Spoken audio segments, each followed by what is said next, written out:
பெண்ணே, நீ யார்? உனக்கு என்ன வேண்டும்? என்னையா யார் என்று கேட்கிறாய்? நான் உங்கள் அரசரை பார்க்க வந்துள்ளேன்.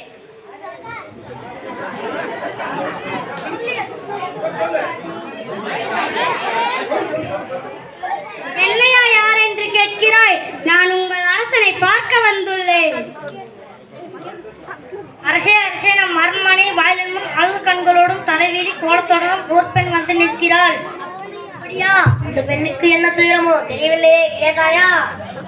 கேட்டேன் மன்னவா. அதை பற்றி உங்களிடம் தான் கூற வேண்டும் என்று சொல்கிறாள். அவள் உங்களிடம் நீதி கேட்டு வந்திருக்கிறாள். சரி, அந்த பெண்ணை உள்ளே அனுப்பு.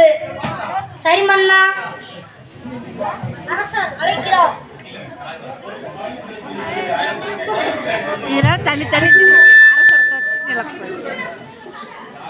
போன்ற பெண்ணே, நீ யார்? அழுத கண்களுடன் எம்மை காண வந்த காரணம் என்ன? உனக்கு என்ன வேண்டும்? ஆராயாது நீதி வழங்கிய மன்னனே, என்னையா யார் என்று கேட்கிறாய்? சொல்கிறேன், கேள். உலகம் வியக்கும் வண்ண ஒரு புறாவுக்காக தனது உடலையே தந்த சிபி மன்னனை பற்றி நீ அறிவாயா? பசுவின் கன்றை தேர்காலால் ஈற்றுக் கொண்ட தம் மகனையும் அதே தேர்காலால் ஈற்றுக் கொண்டானே மனுநீதி சோழன். அவனை பற்றி நீ அறிவாயா? நான் கேட்ட வினாவுக்கு இன்னும் நீ விடை கூறவில்லை.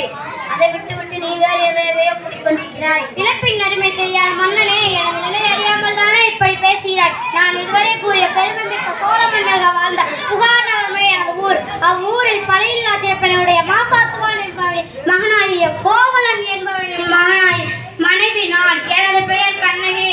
ஓ, இப்போது புரிகிறது. அந்த கல்வன் கோவலனின் மனைவி போதும் மன்னா. என் கணவனை இகழ்வதற்கு உனக்கு என்ன தகுதி இருக்கிறது? ஊழ்வினை பயனால் உனது ஊருக்கு வந்து என் கால் சிலம்பை விற்க வந்த என் கணவனை அநியாயமாக கொன்று விட்டாயே. நீ செய்வது தகுமா?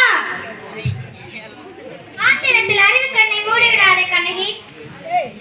என்னே, அவர்களை கொள்வது கொடுங்கோல் என்று ஏற்புடையதே. அனைவரும் அறிவார்களே, உனக்கு தெரியாதா என்ன? அறநெறி தவறிய மன்னனே, தவறிழைத்தவரை தண்டித்தல் அறம் என்பதை நானும் அறிவேன். ஆனால் நீ கூறுவது போல என் கணவன் கல்வன் அல்லன். அவனிடமிருந்து சிலம்பு அரசிக்குரிய சிலம்பு என்று. அச்சிலம்பு என்னுடையது. அதன் இணைச்சிலம்பு இதோ என்னிடம் உள்ளது. அரசுக்குரிய சிலம்புகள் முத்துக்களால் ஆனது. ஆண்டோ நேர்ந்த இன்னாவிலே அனைவருக்கும் உண்மையோடு இருக்கிறேன். யாரங்கே கோவலன் பெற்ற சிலம்பை என்னே, இதோ அரசுக்குரிய சிலம்பு.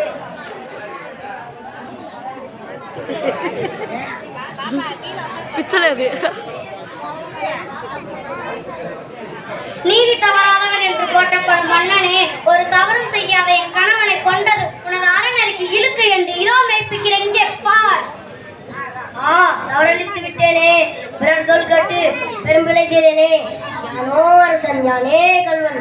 இதுவரை என் குலத்தில் யாரும் செய்யாத பழி சொல்லுக்கு ஆளாவிட்டேனே. இனி எனக்கு செங்கோல் தான் எதற்கு? எனது வாழ்நாள் என்று